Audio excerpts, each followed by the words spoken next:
reason why we did it. We are, middle-aged ladies, and just because we are middle-aged doesn't mean that our lives have to stop. So we wanted to prove that actually, even though we are older, we can actually achieve anything if we put our minds to it.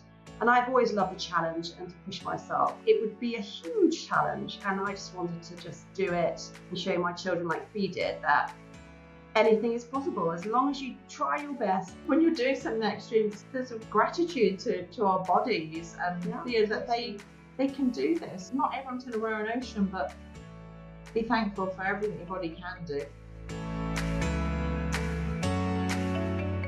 This week on Make Movement Matter, I'm joined by two good friends of mine, Kerry and Fiona, who recently did something extraordinary. As part of a 4-woman team, they completed the world's toughest row, 3,000 miles across the Atlantic Ocean, unsupported, in just over 44 days. Neither of them were rowers when they signed up for this challenge, but they were united by a drive to prove that middle age is not a reason to slow down, and that movement, teamwork, and preparation can get you through even the wildest storms. In this conversation, we talk about the physical training, the mental toll, the joy and pain of life on board, and why they chose to row for mental health awareness. We also explore what they've learned about themselves and what they'll carry forward now that their feet are back on dry land. This episode is full of grit, humour, emotion and empowerment. I think you're going to love it. So, Kerry and Fiona, you are, well, Fee to me, you are two of my good friends from Oxfordshire. We've known each other quite a long time. But you haven't known each other that long. You were on the periphery of each other's lives and didn't quite realise it until, I believe, Fee said, I'm going to do this challenge. I think I'm going to set myself a challenge. And who can I find that will do it with me?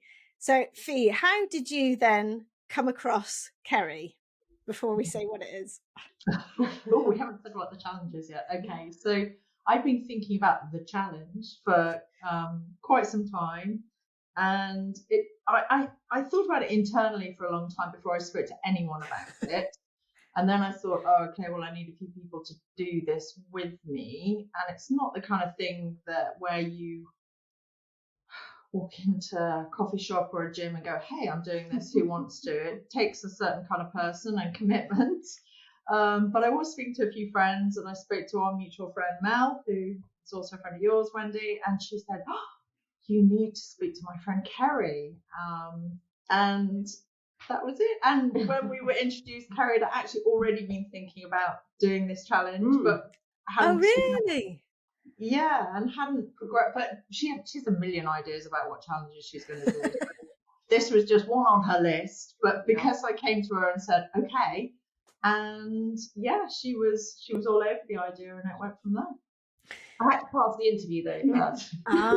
Did she really? She put you through your paces? I mean, I've been thinking about it for quite a long time about and what it takes to really make this work. And we had one team member. Debs was already.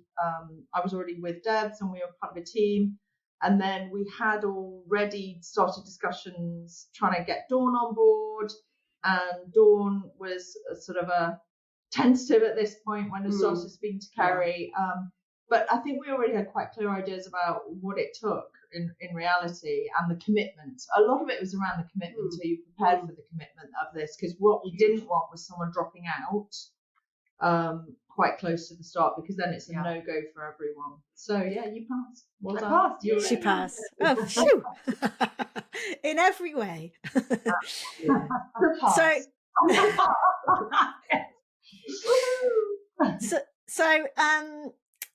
So the challenge that a lot of people think about is something like running a marathon, or doing a 3-4 day walk that is in challenging environment. Or the worst one that I'd ever heard was Marathon des Sables, where is that 5 or 7 days, I can't remember, back-to-back marathons in the desert. And I've always just thought, wow, you have to really be made of strong stuff. So, Kerry, tell us what the challenge was that you took up.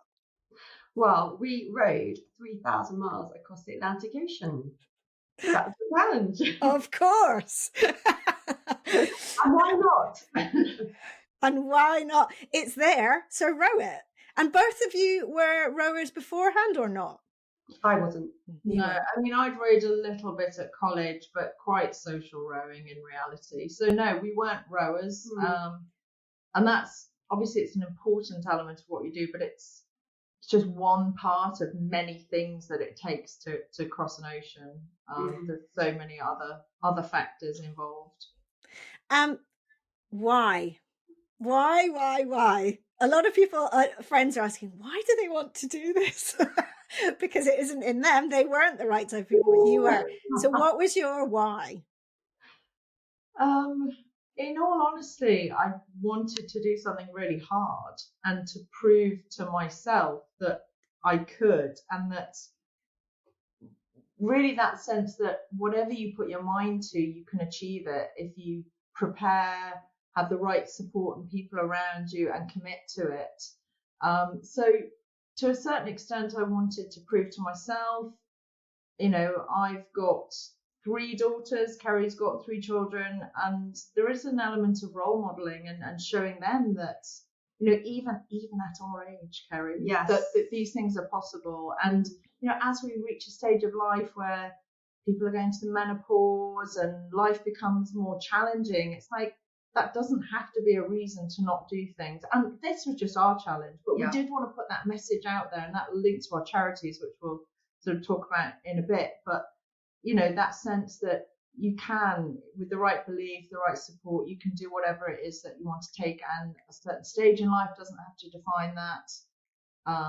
Absolutely. I'd like to reiterate that, actually, because we are a certain age, middle-aged ladies. Can you tell the audience what age you are?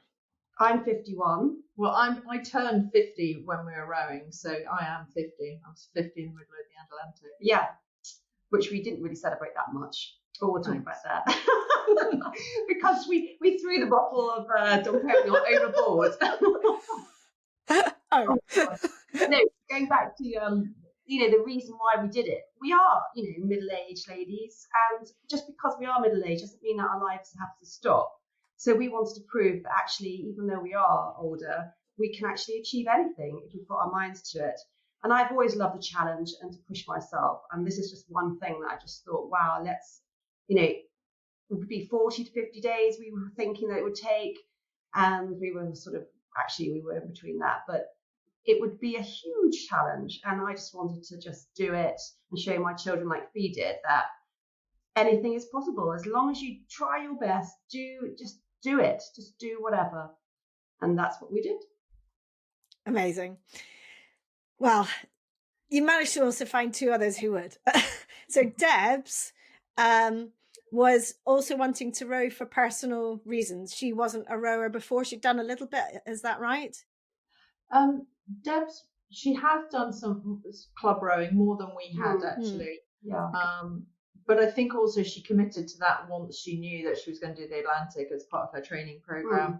And she had done a little bit she'd rowed around. This is how she met Dawn. So it's how the sort of team came together. She'd rowed around the north of Scotland. So she had a bit more idea than we did about what she was taking on.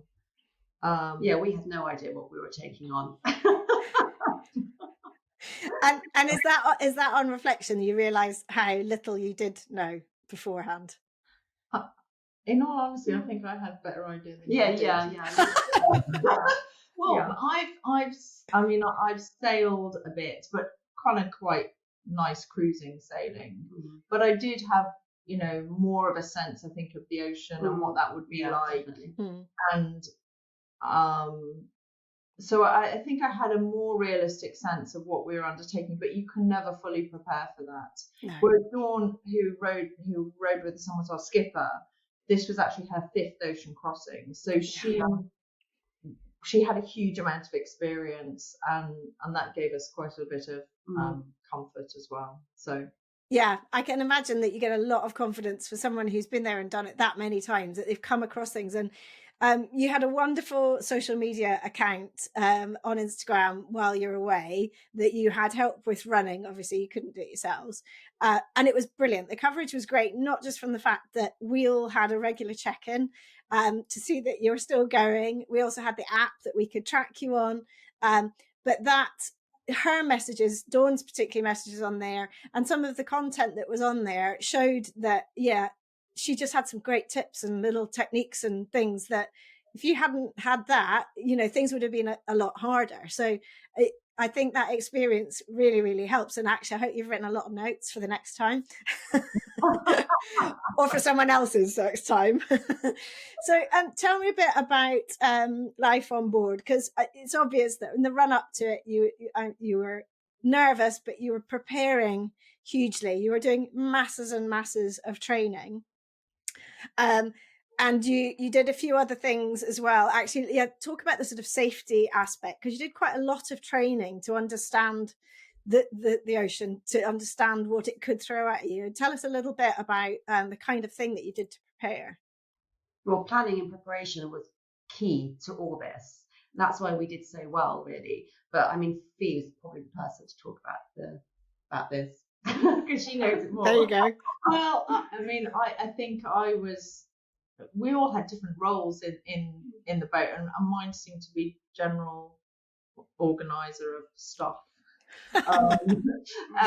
So there was a lot of the sort of weekends away training. So we'd spent a lot of time on the boat training. Obviously, Dawn was fantastic in that, because so that was just time getting to know the boat, understanding how everything works on the boat. You know, you have to make your own water, you have to generate your own power from solar, you have to be able to fix everything on the boat. So just really time on the boat, understanding the basic mechanics of the boat is really invaluable. So that was sort of practical training. But on the sort of more of the there's a certain number of courses that we did around sea survival, navigation skills. Obviously, you know, you've got to be able to navigate the boat. We're getting there's a lot of first aid. So Kerry was our designated first aider. There was VHF radio courses. We went on courses about how the water maker works, how all the electronics on the boat work. Because once you're out there, it is just you on your own. There's no support. So there's no boat beside us. There's no one bringing us food or, you know, helping us to fix things. It's just us. So you really do have to know all of those things inside and out. And, you know, just even things like part of the mandatory training. So because we did this as part of an event called the World's Toughest Row, they set some mandatory training standards for us, which was actually really helpful because it ensures that you've reached a minimum standard. But things like, you know, getting yourself back into the boat when it's capsized and how you're going to actually manage that. You know, these boats, they don't often capsize, but you do need to prepare that. How do you get the boat back upright when it prepares? What happens when you get a hole in the hull because you've been hit by a marlin? So we had like repair kits on board to plug holes and be able to fix the fiberglass. So we're pretty much, you know, all rounders. Yeah, no, we had to go on an electrical course. We had to, you know, anything went wrong, we had to fix it. So, you know, any health conditions, any sort of nutritional problems, electrical faults, as Fee just said, you know, we had to deal with everything. So, and I think a lot of people would fear the medical side, would fear ill health, and something happened to you, which, you know, really could be quite difficult. So I presume you had a huge medical kit, medical supplies on there with you as well. And there's just not much room for all these things. You know, not enough room in my head to even remember everything you've just said, let alone the actual physical side. But and obviously the boat will have got lighter and less in there as you ate your way through it, because as you say, you had to take all your food with you, which was interesting in itself. Tell us a bit about the process before you left with your food, because there was huge preparation in that, wasn't there? Yeah, so we all had to make sure we had enough food. So I did a nutrition plan for everybody. So we had to eat probably about 4,500 calories a day. Yeah. In reality, that did not happen, because when you're on the boat, you don't want feel like that much. And then, you know, and you have to choose correctly as well. So we all chose our food. So Fee made her own food. It was freeze dried or dehydrated food. So we all did our own, we had our own food, but I on the boat did not like my food at all. Oh no. So I because I was trying to be a bit too healthy, So I would eat Dawn's and Deb's food. And all their chocolate as well. So so I was okay, but so because we had a huge variety of stuff on the boat as well, because we actually planned our nutrition quite well, we were able to be able to do that. And we had the water maker too, so that hydration is hugely important. But we planned everything meticulously beforehand. So I mean, it worked really well, didn't it? Apart from you, Apart from me, yeah. But I mean, I think that was an interesting lesson for us because we're all, pretty nutrition conscious and wanted to fuel ourselves correctly. So the things that we probably thought we wanted to eat, actually, when you're feeling seasick and dehydrated and tired, actually, sometimes you just want Haribos. Yeah. Other brands are available. But don't worry, it's not the BBC.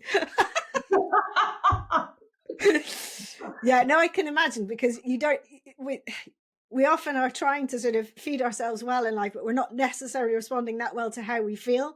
And when you're in that sort of more vulnerable and tough situation, how you feel is everything, isn't it? You're fueling your body, but you're also fueling how you feel and giving yourself that oomph to go on. So yeah, I can see that the chocolates would have come into it.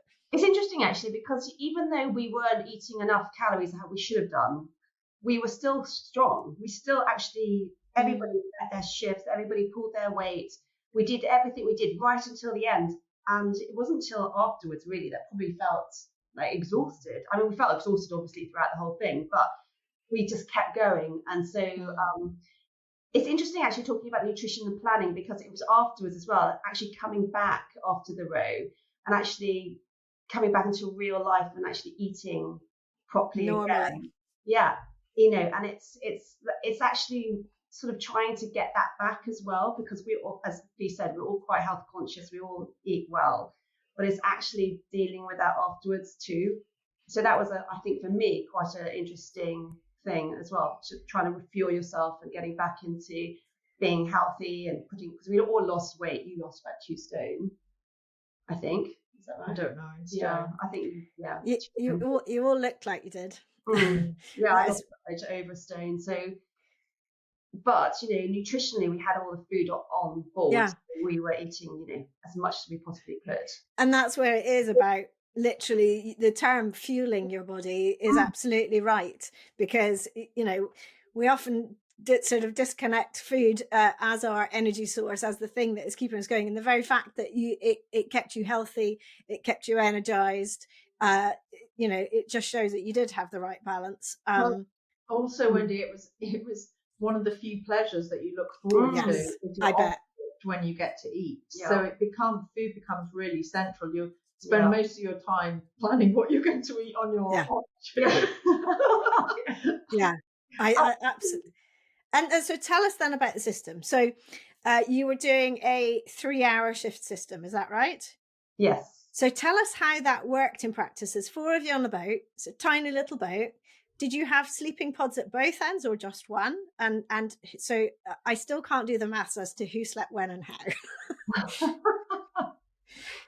Well, there were 2. There's 2 cabins either side of the boat, or front and back, and then 2 people in the front, 2 people in the back. So, and one person from the front will row, and then the one person on the back will row, and they will swap over after an hour and a half. So then you're always sort of doing this rotation. So I would row with Fee, and then I would row with Debs as well, and then they would row with Dawn as well. So, I mean, you can. So it's a 3-hour. Everyone's rowing for 3 hours, and then everyone has rest, or it's not fully rest for 3 hours, but you're halfway through your shift, the other person swaps, so you get a variety of people that you row with, and then on your off shift, you have, so the idea is you sleep. But it's a 3-hour off shift, but you probably never get more than 2 hours sleep, because in that time you've got to wash, you've got to eat, you've got to go to the loo, you've got to make water, you've got to clean the boat, fix anything that's broken. Yeah. So there's a lot of stuff that happens in that off shift. And did you rotate tasks between you then, so that you weren't always the cleaner or always the whatever? To a certain extent, that certain things happen, because Debs and I were in the bow cabin, and Kerry and Dawn were in the stern cabin. So to a certain extent, so all of the navigation stuff was in the stern cabin. So Kerry would be doing more of that. Right. Whereas we had all the water maker and the mechanical stuff. Yeah. So we would be doing a bit more of that. So to a certain extent, and just moving up and down the boat is hard. So, like you're tripping out, you're stopping people from rowing every time you move up the boat because they have to stop. So it's really space constrained. So there's a bit of divide and conquer on that. Yeah. I mean, talking about sleep as well, I think we probably every 24 hours, 3 hours sleep probably. No, more than that. Do you think? Yeah, I think about 3 hours sleep. I reckon you've got 7. Well, I got 7. Well, you do, but it's all broken. It's all very broken. It's all very broken. So in the middle of the night when you're getting up for your shift, you have your alarm clock on about 2 a.m. Mine was 2 a.m. So, 10 minutes before you're sort of, oh, I need to get up. Yeah. You never get used to it. You never get used to that. And do you get into deep sleep, or do you feel like you're in light sleep? Well, I think you do get into deep sleep definitely. at night, Yeah. and then waking up in the middle of that deep sleep's the worst. Your body still did know daytime, because in the daytime you'd nap and you wouldn't feel quite so dreadful waking up. But at night, you were definitely in deep sleep and you were being ruthlessly woken from that. And that was the hard bit. That was really hard. And then having to pull all your wet weather gear, your wet weather gear back on, get yourself back up on the oars. We're making it sound really fun. I know. But we were never dry either. Our skin was always wet and moist. It was really, it didn't matter because it was hot during the day, especially as we got closer to the middle of the Atlantic. It was really hot, wasn't it? Yeah. And there was condensation inside the cabins, just dripping sometimes, and it was just, we felt like, ooh. Yeah, just permanently damp, very tropical. Yeah. Yeah, very much so, very much so. And then how did that affect your skin? So, you're rowing, you're using your hands all the time. Did they change somewhat from start to finish? Yeah, so, I mean, I think Fee had the worst hands. Yeah. But we all had blisters, but we all had these bear grips, which helped, which is it's like a pad. Yeah. Yes, I've seen that. I mean, it was to me that was the single best bit of kit we had on the boat. Without that, we would have been because they really did protect your hands. But then the rest of the skin was so the bottoms got hit slightly. I'm not surprised. And that's a lot of sitting and chafing. But it's also bruising. I mean, you're constantly sitting. I mean, really painful. It's actually more painful on your sit bones than the blisters. The blisters start to heal, but you never stop the constant sitting on your bottom. And I think on our social media you saw that we lost our seat pads very early on in the row, which were just a cushioning. So we were sitting on a quite hard seat. How did that happen? Oh, we had a rogue wave that came over and knocked we the boat. knocked down. So the boat was knocked down to this angle, sort of and then the water was coming on, and then everything just slipped off, as well as Deb's hanging out. I mean, it was actually everything on the deck has to be lanyarded, like tied onto the boat. Yeah. The one thing we hadn't tied on were these seat cushions because we couldn't figure out how to do it. So that was silly. It was silly. It was silly. But everything else, every water bottle, every shoe, everything is tied onto the boat, including us, including you. I was about to say, and yourselves. Yeah. At all times. And so there was sort of a wire either side, was there, that you were hooked onto, so that when you moved, it moved with you? Is that right? I remember seeing something that was sort of wobbly either side of you that you tried to hold onto when you got to the end and didn't quite. On the boat you have like a jack stay which runs down the sort of the bottom of the boat, and that's properly stress tested with tension, and that's the thing that you clip onto. Right. The guardrails, the sort of handrails that you saw are helpful to stop things falling out, but they're not the thing that's stress tested. So you clip on that as an additional when you're moving up and down the boat, but they don't stop you from falling overboard. No. Definitely not, because I nearly did that a couple of times. We all did, actually. So scary moments then, you like that tipping that I mean, were you thinking about capsize at that point? Were you in readiness for it? I presume these things also happen so quickly that you don't really get the chance. I was in the cabin. I didn't know if we had capsized. Because you're so disorientated at that point. I mean, we had quite a lot of these knockdowns, but that one was really quite. And I thought that we'd capsized because you can't really tell. You're going so far over. So yeah, that's quite. But I'm not sure. In theory, it's scary, but I think that at the time you're just dealing with the situation. Yeah. So at the beginning, when we're all sort of in the tent on the day when we're leaving, the tension in the tent was palpable. Everyone was so nervous, and that's what you're worried about, is those sorts of things. But actually, when you're in it, you just have to deal with it. So we would just like, oh well, there's nothing we can do. There's another way. Yes, quick. And that was it, So and that's you've signed up for that. You know these things could happen. You've done as much research. You've grilled Dawn to into reality what could happen. But you're right. I think with anything in life that is nerve-wracking, it's always about the before and never about the doing so much. It can be hard and scary, but once you're going, you usually then look back and think, okay, the level of worry wasn't worth it because it isn't commensurate. And that's down to our brains trying to keep us safe. And that makes sense. And thank goodness we have that ability to keep ourselves safe. But what you're saying is how important it is to see past that. And you've done that through lots of planning. You've done that through doing your homework, feeling well prepared, trying to visualize yourself there. And also the fact you're in a team means you're accountable to each other, but you're supporting each other through that. And I presume there are quite a lot of conversations about it beforehand.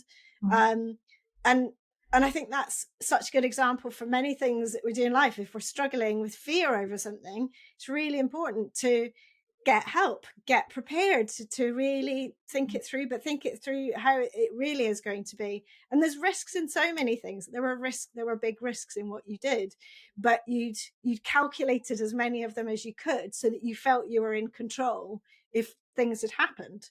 Is that fair to say? Another fact, I think that's absolutely all spot on. But another factor is that there is no escape. Once you're on the Atlantic, the quickest way to get off is to get to Antigua. Yeah.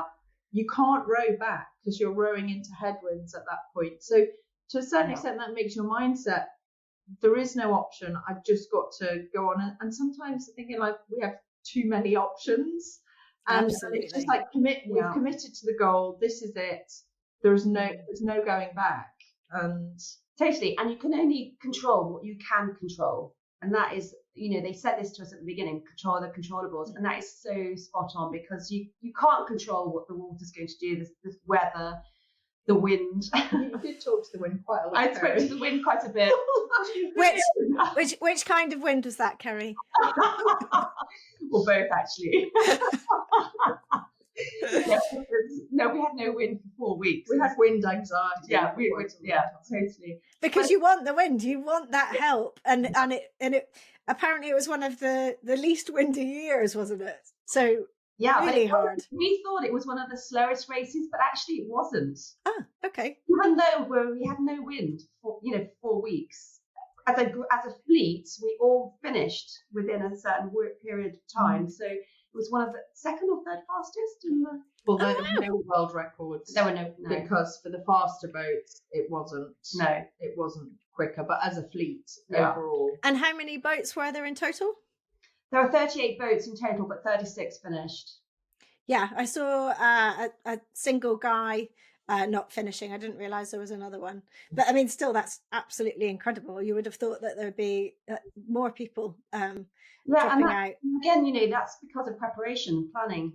And, safety is key, and at the beginning you're thinking, gosh, it's a lot of planning, but it's absolutely crucial when you're on the ocean. You're glad you did. Just how well prepared we were.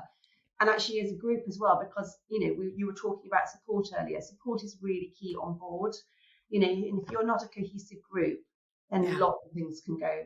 And I think you did see, I mean, it's a very intense way to be with people. And I think, some crews didn't have, as great dynamics as we did. And I think that actually shows in the performance as well. Like, people. I can imagine. Yeah. Yeah, because I'd say almost more than half of what you did was a brain challenge. If you see a mental, a mind thing, and you were relying on your physicality, you trained your physicality, you both knew you could do it realistically because you've both done quite a lot of challenges, you're very fit people, but you weren't sure about your resilience. You weren't sure that you could do that amount of time with a set group of people and get that far, but you were determined. You're both very determined people. And I think, again, that's the case. A lot of these things, it's more about mind over matter. You've got to decide, you've got to make a choice about how you're going to see it and push on. Just taking a quick pause because I want to tell you about a new offer exclusively for listeners of this podcast. If you'd like to improve your mobility, strength, and learn more about moving well in daily life now and to train for your 90s, come and move with me in the Reclaim Movement membership. There's weekly live coaching in term time with hundreds of replays available, as well as hordes of 5 and 10 minute mini movement videos to follow throughout your day. I'm offering you a 15% discount on your first month's membership on top of the 7-day free trial. Go to reclaimmovement.co.uk/membership to create your account and quote the code podcast15. Let's move together to feel better and keep doing all the things you love. And I can imagine that if there's a dynamic on the boat where someone's not quite in that headspace, that can really affect the atmosphere on the boat, because it's tiny. It's not something you can ignore. You can't go to the next room to get away from it.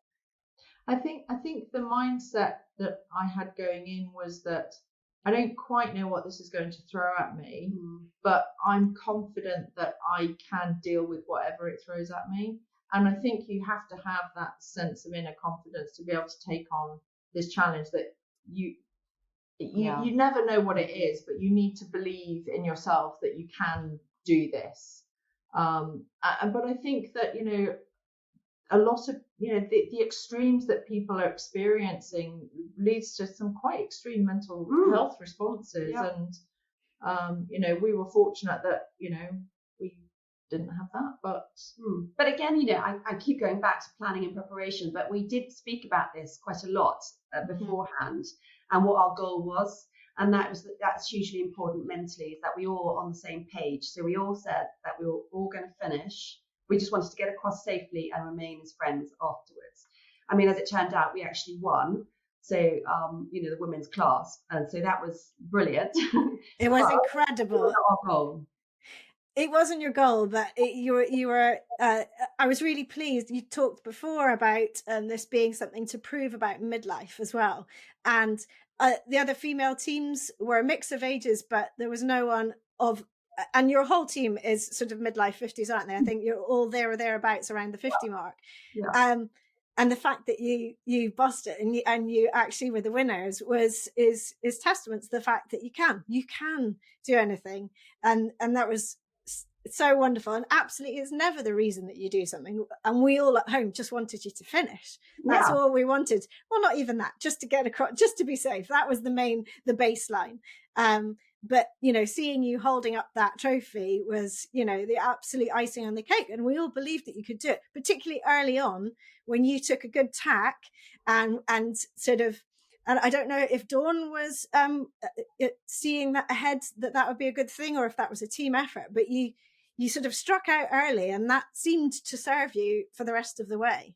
Is that right? Yeah, I mean, that was a team effort. We have to big up little Mr. Eddie Steele here, who was our weather router extraordinaire, who was absolutely phenomenal, may I say. With him and Dawn, amazing team. But of course, we were rowing as well, so we had to get out in front. So it was a huge team effort. Would you agree? No, absolutely. It took everything, and it was that mix of physicality, but tactical, analytics, the whole thing to get us with that lead. Yeah, that was amazing. So tell me a bit about the highs of the journey, the unexpected highs as well. There was a lot of lovely stuff on there about looking at the night sky, and sunsets and sunrises, and obviously nature, because you couldn't get closer in a more lovely, natural way. No fuel, nothing like that, to being that close to nature. Tell us a bit about about that? Oh, that to me was the most amazing thing. Is actually being in the middle of the Atlantic, just with the sea. I mean, the sea sounds really odd, but for me personally, the sea was different every single day. So people say, "Oh, was it boring? Just seeing nothing but water." But no, because every time it was completely different. The sea changed, didn't it? Every time. Yeah. And we saw pilot whales, we saw dolphins. We didn't see a lot, to be fair, did we? But not much. What we saw birds, but and lots of shooting stars. Oh my gosh, yeah, totally. Satellites and strange phosphorescence. Yes. And the sky was amazing. Seeing the weather systems coming in as well, that was phenomenal. I think one of the things for me being in the middle of the ocean was that sense of just actually how small we were, and that the ocean was doing its own thing and we were kind of irrelevant, and we were totally irrelevant in that. And that just that sense of perspective and an appreciation for the planet. I don't understand that sound like, but absolutely. The planet is massive and beautiful and amazing, and we are inconsequential to it. It's just going to do its thing, and we can't control the wind, Kerry, no matter how much you try. Praying to the wind god. Come on, wind, where are you? But no, it's amazing, isn't it? Yeah, phenomenal. Just to be a little dot in that ocean, and just to think that there's nothing around you. Somebody, who's never been in this position before. It's just, and I was very privileged that I went into the water as well to clean the boat. So, and to have like 5 kilometers below you, just like water, it's just like, oh my gosh, it's just incredible. So you were cleaning off barnacles or that kind of thing, is that right? Yeah. So we had to, because that would slow the boat down. So we did that. It was 2 weeks in, I think, and there were quite a lot of barnacles on the bottom of the boat. So we did it 4 times. Oh my goodness! Yeah, gripping on for a ride. Very clever. Yeah. It makes me think of is it the snail and the whale? Oh, well, I knew you were going to say that. Yeah. I know. I don't know. I haven't thought of it before. It just popped into my head. But yeah, it's because I think hitching a lift. I think that was the line in it. And obviously, Sophie, you turned 50, and that is. You say you didn't particularly celebrate it in big style, but how did it sort of make you reflect? Because it is, it's an interesting birthday, having obviously been to it myself as well. It's an interesting birthday, but was it quite different in that circumstance? I mean, in all honesty, there wasn't much celebration going on at that point. I think I was still feeling quite seasick. So yeah, the idea of the champagne did not really fit. We were prepared, but not really looking for that at that point. But yeah, no, it's a big milestone, and just that sense that, I think when you're doing something extreme, it's like, well, actually, it doesn't, maybe you can be depressed by being 50, but it's like we're doing something incredible, and our bodies, I don't think there's a gratitude to our bodies, and that they can do this, and appreciation of, rather than thinking, oh God, what everything's failing and my body's crumbling. It's actually just look at the amazing things my body can do, and I think that's at our age, I think that's really important to be able to do, to be thankful. Well, not everyone's going to row an ocean, but be thankful for everything your body can do. Absolutely, and it goes back to what you do, Wendy, with your movements, and just do whatever you can do. We rode across the Atlantic. Not everybody wants to do that, as Fee said, but just keep moving. Do what you can do. Just keep that body moving. And celebrate what you can do. I think it is. It's come back to the mental side of it, that it's so important. We're so good at picking out the negatives. We're so good at comparing ourselves to the next person who can do this X, Y, and Z, and we can't. But what about what we are capable of? And it, even in some very tough situations, people still have capability to move in certain ways and make change. And that progress, you proved it was a long episode, but you proved that you could still train for something, and that you could stay the distance, and you're all the better for it. And we are all huge hats off to you, clearly, and just such huge respect and admiration for such a task.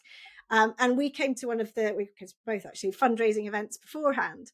And at the one at Fee's house, you showed the video of other people taking part in the world's toughest row. And it had been a really lovely event up to that point. There was lots of, trying to fundraise, lots of sort of games and fun things. And then when you put that on, it was incredible how quiet the crowd went. You could have heard a pin drop and the sort of sigh, the oohs and the ahs, because the reality of what you were going to do suddenly really set in for people. And I think even your face as well, even though you've probably seen it time and time again. And yeah, hopefully the fundraising went up straight afterwards, because it is no mean feat. My goodness, it's, to keep rowing for 3 hours full stop, let alone then keep, doing that is quite incredible. So tell me what you think you've learned about yourself through this episode, that could potentially be inspiring for others. Well,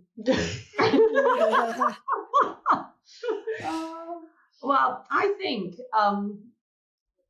actually we're all, as a group, quite mentally strong, to be honest with you. And we know there was a lot of, it was really tough. It was really brutal. And because of no wind, which you keep mentioning, it was really tough. So, but we kept on going. And it was just sort of like, even though you had a negative mindset sometimes, you're thinking, oh gosh, this is really difficult. We just still carried on. We had no choice really, but in life, sometimes there is no choice but to go forward and move forward. So, and that is the thing. I think our resilience shone through in this, actually, that we just kept going and going. And in life, you have to keep just trying and trying and try your best. And that is exactly what we did. And I think as a group, that's how we achieved what we did. And I think that, it's that sense. I've come away with that sense. I kind of, we went into it the slight sense that we could do something really difficult, but that real belief now that, you really can do whatever you want to turn your mind to. And I think I've come back feeling a bit more perspective on the small stuff in life. The small stuff matters to us, it does, but trying to keep that in perspective, and, keep that bigger picture of, there are really tough things out there, and everyone's dealing with tough stuff, but, just trying to keep all of that in perspective. And, also I think we both had just a sort of a real focus when you're out there on your own, the things that you really miss are your family and your friends. And we all know that, right? If I asked you, Wendy, what matters to you most, you'd say that, but that real sense of feeling and reprioritization of that, and really sort of coming back to focus it. So I think, was it a life-changing experience? Yes, it was, but it was a recalibration and a refocus on the things that give us strength, give us energy, but the things that really matter to us. Yeah, exactly. And we were saying as well on the boat about being productive. We are we work as well. So life doesn't have to be about productivity all the time. Like every day we was like, we have to get things done, do this, do that, do that. And actually we spoke about it on the boat, saying that, we just need to come back and actually just enjoy our days and actually don't feel that we have to achieve all the time. And that was one thing that I took away from that. It's like, I can now actually relax and actually thinking about myself and my actual mental well-being for a time, for an hour a day or whatever, taking time out is really important. Yeah. And that is huge, I think. I knew that before, but actually this was... I think also there is something about those sort of 3-hour periods where you're just doing nothing, right? You're literally rowing. And I've come back with a much more relaxed sense of time, like without this constant time pressure, because and that ability just to drift or not be productive all the time, but just to be with that time and space and not have to fill every minute. Yeah. And I think that's been really helpful. Yeah. I think that's a really good message to people to hear, because to really hear, because the amount of time that we are spinning plates, and it's not necessarily being, big exercises and running around the place, but it's just that, as you say, it's sort of the mental spinning plates, and how important it is to just step off the merry-go-round sometimes and just be. And I think a lot of people, they go and sit in the garden or go out on a walk and just sit for 5 minutes. Even that 5 minutes will be almost agony to them, because something's not happening or getting done, or the to-do list is flying. And yet it's so important for us to be able to shut off, because there's so much, what I was going to ask you as well, there's so much incoming in life now. There are so many messages thrown at you all the time. There's so much possibility to take information in. And you had none of that. You had, or very little, apart from the information that really mattered about the wind, about, your food, about the basics. But you didn't have that. And did you feel that when you got back that was a bit of a bombardment? Because certainly, if we can skip to when you did come in, from looking at the way that you got off the boat, clearly you were straight with your loved ones, which, it was about, 11:30 at night here, and we'd been waiting for you to come in, waiting for the live stream to happen, which was so great to be able to see it live. And all my kids and my husband and I were on the bed upstairs waiting with the laptop, and just seeing you hugging your loved ones, and I'm feeling it now. Literally, I was just pouring, and they were looking at me going, "Mom, are you all right?" But they could understand it because it was so huge, and you could tell there were no words needed. It was physical. It was purely raw physical when you came in. But also seeing you Bambi-like walking, none of you, to be honest, Kerry, I thought you looked absolutely incredible. I was like, she doesn't look that different. She looks a bit skinny, but she doesn't look that different, because your smile, as ever, was literally, it was so big. Fee, your hair just made me laugh so much. You were like Robinson, whatever the female version of that Crusoe. You looked absolutely. But the person that really stood out to me was Debs. She just looked shocked the whole time. It was like, it was such an onslaught. And I just kept looking at her eyes and just thinking, I cannot imagine what is happening in her brain, and how you were all processing fireworks going off. And I don't know if there's music, everyone clapping, and then your photos being taken. It was so intense. Can you even remember it? Vividly. Yeah. We'll never experience anything like that ever again. It was absolutely phenomenal. The moment we got into English Harbour, the boats were honking their horns. It was just like people's happy hour in Antigua. So everybody was there. It was such a party atmosphere, wasn't it? And so, we all dealt with it very differently, obviously, but it was still overwhelming for everybody, because everything was just suddenly there. We had seen nobody for all that time, apart from one boat, just as we were coming in. And that was it, so it was like, oh wow, all these cameras in our faces and people and wanting to talk to us. We were like, and we can't walk. So it was amazing. Yeah, I think it was. You picture that moment. You spend a lot of time at that moment, and actually sometimes those things are then disappointing. But it just wasn't. It was more than we could have imagined. Yeah. And to be honest, there were lots of people there, but all I was focused on was my family and friends who were there. And we could hear them as well. We could hear some of the voices. I could hear Eddie.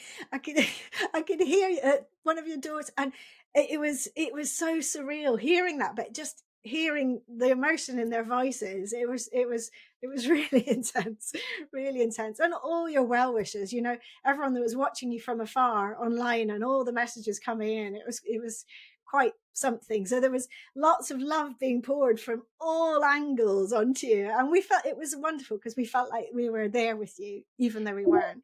And that is amazing, because we said it at the time on that night, actually, that the support we've received from everybody, from you, Wendy, from all our friends and families, it's actually been incredible, and that is what's kept us going as well. If we hadn't got the support of each other as well on the boat and everybody around us, we would not have won, or we would not have got across that ocean. So support is absolutely key in every part of life. Mentally, it's hugely important, and without support we won't be able to do anything. So I want to thank everybody, because it was just brilliant, wasn't it? It was amazing. Amazing. And so a very good natural segue then into the charities that you were. So the main reason that you were doing this was to bring awareness to mental health, and you picked 3 amazing charities. One of which AJ has been on this podcast. Actually, wasn't particularly talking about that. She was talking about something different. But so if you want to listen back a few episodes, then AJ from the Project PT in Oxford, that was a great conversation about kids. But tell us about all 3 charities and why you chose to support them. So we were rowing for mental health and wellbeing. That was our main goal. So we are called Ocean Empower. So we want everyone to be empowered to speak up about their mental health and get that support that they need. So we were raising money and awareness for the Charlie Waller Trust, the Project PT, and a veteran charity called Phoenix Heroes. All 3 are amazing charities, different charities. So Project PT and Phoenix Heroes are community-based. Phoenix Heroes help veterans reintegrate into civilian life. You know about Project PT help, where you can tell. So we specifically were funding a project that works with girls who are at risk of disadvantage, but at risk of criminal exploitation, using physical activity as a way to build self-esteem, confidence, give them qualifications through mentoring and support and physical activity. So what was that? Yeah, and then the Charlie Waller Trust, you actually, it's all about communicating and getting young people to speak up about their mental health. It's about talking to each other, so sparking conversation. So what we wanted people to do is speak up, spark conversation, and get support. And support is key, as we said before. So getting support from any one of these charities would really help, and actually can change people's lives.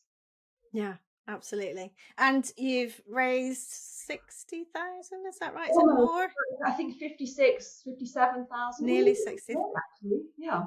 I'd just say one of the nicest things that we had on the boat was that the Phoenix Heroes, a lot of the veterans have written letters for us about their stories and how the support that we were providing, what that meant to them. And we were just in tears every time. We had to ration the letter. Can we have another letter, please? Yeah. And it was just so heartwarming to hear those stories. And it gave us such a boost on the boat because we felt like we could really see the benefit of what we were doing. So that was really and we received a message this week as well from Phoenix Heroes saying about how Steve, one of the guys that came to the charity event, one of our fundraising events, and he talks about us and how we, we did it for him. And what we have done through raising the money has actually helping people like him and other people. So for us, that's incredible. I mean, for me, that was one of the reasons why I rode was for mental health, just to get people to talk about it a little bit more, because we need to reduce that stigma. So it's so important that everyone speaks up. And including ourselves, I think that's one of the most important things that I think I learned from the boat as well, is actually being honest about your own feelings and thoughts, and actually, being able to feel confident and comfortable to actually talk. Well, there's one thing to say beforehand. Our aim is to stay friends, to finish and to stay friends. But the reality of actually making that happen is something else, because there's huge, you've all got similar goals and so on. But, I well know when I'm tired, I'm quite a different person. And so navigating relationships through adversity, you were modeling that as well. And the very fact that you did come back friends means you will have learned a lot about relationships that you probably didn't know in that way before, because you learned about yourself. And as you say, Kerry, you realized the need for honesty. And I think we need that to a level with everyone we love, everyone around us, but most importantly with ourselves, because it's so easy to hide behind what we should be saying, or how we want to be seen, or how we think we've been seen. And actually, those are all the root problems that can create mental health issues. Whereas when we're honest with ourselves and with others, that sort of being that genuine, it's refreshing. It can be hard, but it's refreshing. And that's what we're saying about being empowered. Actually, you need to be empowered to be able to be honest with yourself, to be able to be honest with somebody else, tell them how you're actually feeling.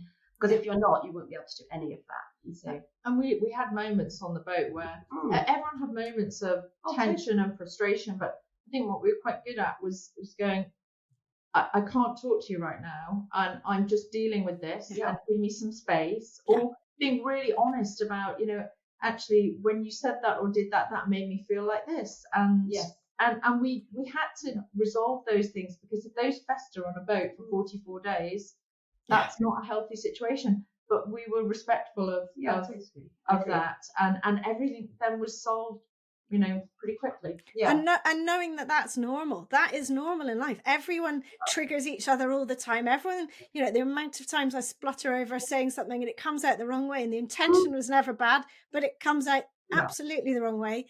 But knowing to quickly jump in and say, actually, that isn't what I meant. This is what I meant, or this is why I said it. Learning those things, it's absolutely key to then being able to have these healthy relationships. So, And also, because we were, you have to, we were so sleep deprived, food deprived, wind deprived. I mean, literally, it was, so actually being able to deal with our emotions during this race was hard. It was really hard, but and it's like in everyday life that we can, it is the same, because we're all rushing around, we're all tired, we're all stressed, and that is society as a whole at the moment. People are stressed, and you've got to be able to deal with your emotions. So you've got to be able to talk to somebody about it. You've got to be able to share your thoughts and feelings. So it's I think it's been amazing. Well, I think we had nowhere to run, but maybe that was a good thing, because it made us address things. And maybe in life we have too many places to run and hide. But that is so true, actually. Exactly that. Because we are able to hide behind things in real life, but actually on the boat we couldn't. We had to deal with things there and then, and I think that is hugely important. A huge lesson, actually. And then you always learn about yourself, and that's the point, isn't it? If we don't learn about ourselves, we can't move forward. So what have been the best things about coming home and normal life? Eating. I'm going to say my bed. I would say my bed, I think, as well. Fresh food. And just being with friends and family. Just simple things. When I first came back, it was just the simplicity of life. I did a lot of baking. It's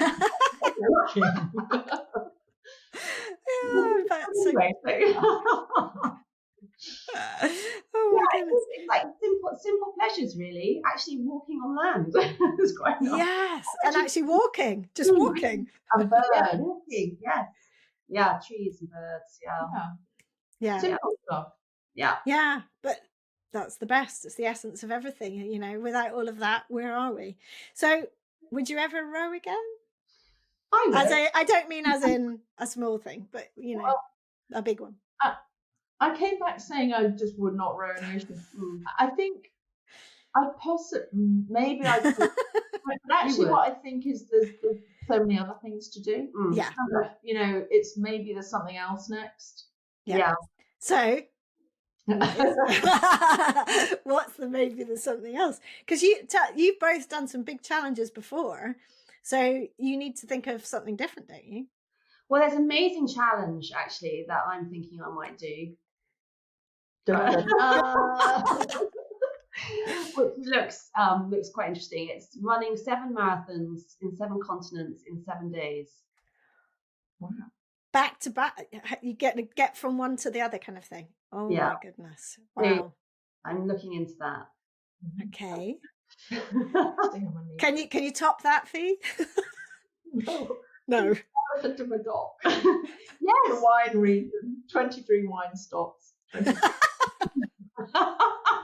That's for this year, but I'm probably going to get into doing a lot more sailing.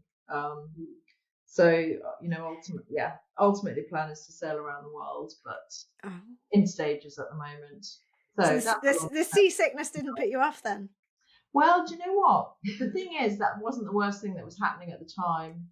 Right. So it's like, yes, will I be seasick? Yes, but can you deal with that? Are there other things? Yeah. But what's really interesting is that even though she was seasick, she still rowed. Yeah. So I didn't feel sick when I rode. No, that's true. Yeah, and your mind, as you say, your mind's on something else. You're focused. So it can take away, and that's often the thing is, if we sit with our pain or our discomfort or whatever, you're going to focus in on it. Of course you are, but And distraction can be helpful. Yeah, exactly. I mean, for all of us actually on that boat, Dawn was unwell. She rode throughout her, Debs was unwell. She rode, like everybody just rode. Everybody we never missed a shift. And that's, It's amazing. It's again, planning and actually having these rules in place before you even get onto a boat. In life in general, preparation and planning are key. So, I think it's testament to our amazing boat. So if there's a message that you'd like to leave people with, particularly about mental health, I think, mental health and movement, and the benefit of movement, what would you say? Well, for me, I would say that actually movement for me is key to my mental health, because if I do not move every single day, then I fear that I become anxious and a little bit low actually. So if you can just move, it doesn't matter what you do. If you just do something, go out in the garden, do a little bit of gardening, just do something, even going to the shops, whatever, just do something, and it will really help your mental health. And also, not related to a movement, but if there's anybody listening to this and they are in crisis and they are feeling low or anxious, or please seek help, and even in your community, speak to a friend, speak to somebody, because it could just change your life. It really, really could. So for me, that's, and movement is part of that as well. Just, do something. You could join, a community group and just, walking group or something. Yeah. But hugely important, hugely. Well, I think I'd echo all of that, and movement is so key to my well-being. And I've noticed since I've come back that I just need to be outside in nature a lot more, moving, just walking. And I hadn't realised why that was, but I think it's because we spent so much time outside in nature, and it's somewhere now. It's so fundamental to me to be outside early in the morning as well, just to set yourself up for the day. But it's so fundamental to my well-being. And so I encourage everyone to do that. And it's natural. That's where we came from. That's the way. For most of our time on this planet, we've not been in these concrete boxes. So it makes sense when you're kind of going back to your roots, and it does. It feels so good, and being able to tap into that is key. So and it's May is National Walking Month. When this goes out, that might have just passed, but I think, if we can get together for a walk, I'm all in. Wendy, what you're doing, with your movement actually is amazing, because you're going outside, those little things, just like getting on top of tree trunks and things like that, just enjoying it. Just go out and enjoy yourself. It doesn't have to be a run. It doesn't have to be rowing across the Atlantic. Just go outside and just enjoy it and just have fun, and that's exactly what it's about, just having fun. And this whole experience for me was amazing, just because it was fun. We laughed a lot. We did laugh, didn't we? We laughed. It was hard. It was absolutely brutal, but we laughed and we enjoyed it. And then we've come back and we're friends, and it's just been an incredible experience. And so I would just say, have fun and enjoy your life. Enjoy everything. Yeah. Amazing. I'm really, really enjoyed talking to you both about it, and I've purposely held back from getting in touch and asking so that we could do it right on here, so we could hear it all. And thank you so much for your time and sharing your story. It's so valuable. If people still want to donate, are those donation channels still open, if you like? So if we put the links in, then I think they still can. So if this has moved you or interested you, or one of the charities particularly has interested you, then please go to the show notes and the links will be in there. And if you're thinking of doing a challenge yourself, maybe this will be fuel to your fire, and off you go. And it doesn't matter what the challenge is. The challenge can be a 5K walk. It doesn't matter what it is. The point is, could you do it? Do you think you could? And if there's something telling you that you could, then go for it. But plan and prepare. and don't rely on the wind. Yeah, exactly. Thank you. Thank you. I hope you've enjoyed listening, and if you have, you can help by doing 3 things. First, press the follow button to tell podcast platforms you want to listen again. Second, please give the show a 5-star rating and leave a review about why you liked it. And third, I'd love you to share it with friends and family or on your socials, for which I'm truly thankful.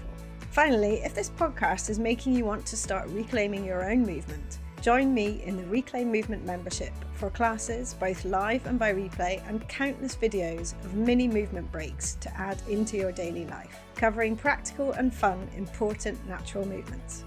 Visit reclaimmovement.co.uk/membership to get started with your 7-day free trial. See you for the next episode, and thank you so much for listening.